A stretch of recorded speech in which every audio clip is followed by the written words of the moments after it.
Good morning student. Today I will teach you physical education unit 4 physical education and sports for CVSN children with special needs दिव्यांग्स। तो आज हम जो पढ़ने जा रहे हैं फिज़िकल एजुकेशन का चैप्टर 4। तो पहले हम पढ़ेंगे physical education and sports facts कि फ़िज़िकल एजुकेशन के स्पोर्ट्स फैक्ट्स क्या हैं। फैक्ट 1, फिज़िकल एजुकेशन पीई का मतलब ये शॉर्ट फॉर्म में लिखा है physical education. The know how to utilising physical activities for the prevention of chronic diseases and promotion of health, fitness and wellness is the most potential subject but most neglected due to ignorance of the present day educated people।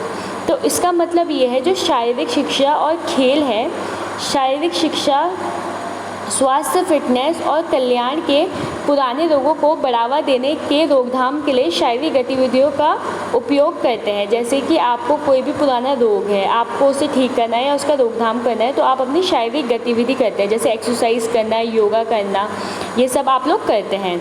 तो वर्तमान समय में जो अभी का समय है उसमें अज्ञानता के कारण, मतलब कुछ लोग ऐसे होते हैं जिनको इन सब के बारे में नहीं पता, अज्ञानता के कारण सबसे अधिक संभावित विषय है, लेकिन सबसे ज़्यादा उपेक्षित शिक्षित लोग, मतलब जो पढ़े लिखे लोग हैं वो इसकी जानकारी अच्छे से रखते हैं, लेकिन जो शिक्षित लोग नहीं हैं उसको इसके बारे में ज़्यादा नहीं पता है।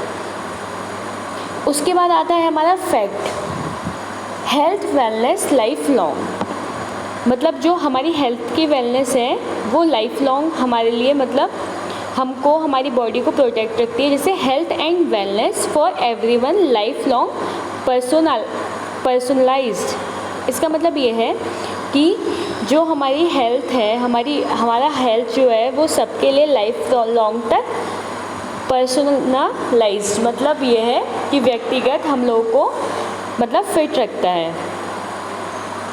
उसके बाद हमारा आता है इनएक्टिविटी प्रॉब्लम, तो इसका है हार्ट डिजीज़। तो हार्ट डिजीज़ वो होता है जैसे जो हमें हार्ट की प्रॉब्लम्स होती है, हार्ट डिजीज़ की प्रॉब्लम होती है, वो हमारी हार्ट डिजीज़ प्रॉब्लम है, जैसे कि दिल की कोई भी बीमारी।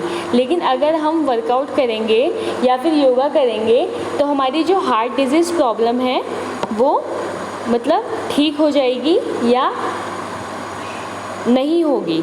उसके बाद है ओबेसिटी। जो ओबेसिटी है वो आजकल बहुत ज़्यादा देखने को मिल रही है। ओबेसिटी मतलब होता है मोटापा। तो जो मोटापा होता है वो हर किसी में ज़्यादातर देखने को मिलता है, क्योंकि लोग आजकल की दिनचर्या में बहुत आलसी हो गए हैं, वो कोई वर्कआउट नहीं करते हैं तो मोटापा आ जाता है। लेकिन अगर आपको अपना मोटापा दूर करना है तो आपको डेली वर्कआउट करना पड़ेगा। लोअर बैक पेन, काफ़ी लोगों में देखा गया है कि उनके बैक में नीचे हिस्से में बैक में लोअर बैक पेन रहता है, क्योंकि अगर आप एक ही जगह बैठे रहेंगे और वर्कआउट नहीं करेंगे, आपका वर्क जो है वो सिटिंग वर्क है, अगर आपको बैठ के काम करना है तो आपको जो बैक पेन है, लोअर बैक पेन, वो आ जाएगा, क्योंकि आप हर टाइम बैठे रहेंगे और अगर वर्कआउट नहीं करेंगे तो। उसके बाद है डायबिटिक्स। तो जो डायबिटिक्स होता है वो एक तरीके की बीमारी होती है जिसको हम मधुमेह भी कहते हैं। तो जो डायबिटिक्स है,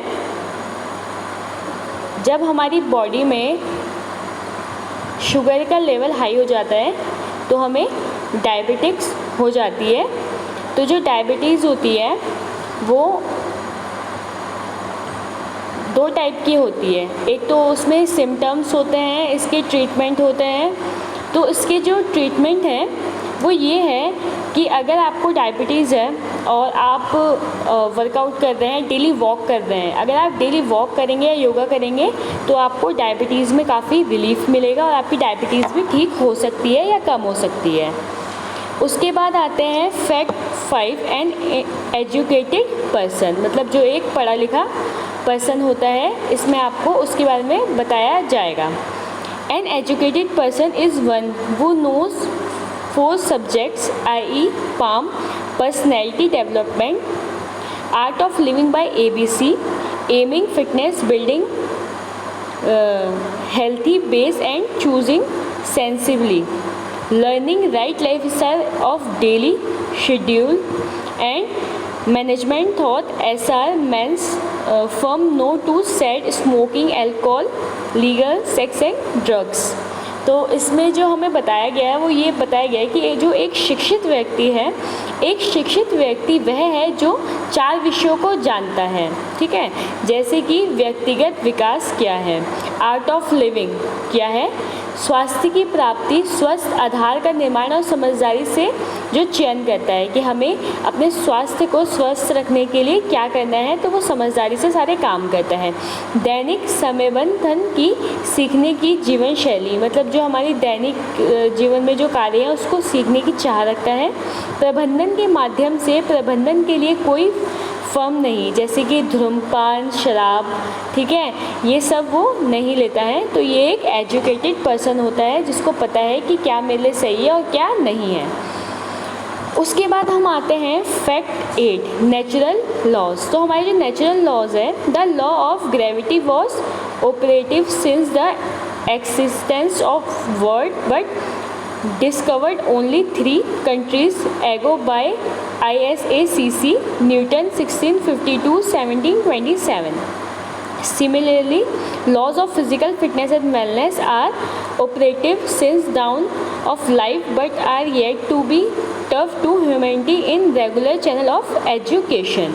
इसका मतलब ये है जो प्राकृतिक नियम विश्व के अस्तित्व में आने के बाद से गुरुत्वाकर्षण का नियम काम कर रहा था, लेकिन इसका न्यूटन 1642-1727 द्वारा केवल 3 देशों की खोज की गई थी इस समय।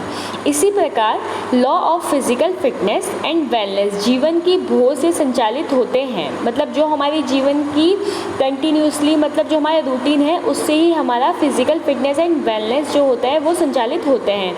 लेकिन शिक्षा के नियमित चैनल में मानवता को पढ़ाया जाना बाकी है, मतलब जो अभी जैसे हमारा जो फिज़िकल फिटनेस है, हमारा जो फिज़िकल एजुकेशन का सब्जेक्ट है, अभी ये सबको इसके बारे में जानकारी देना, उनको पढ़ाया जाना अभी बाकी है।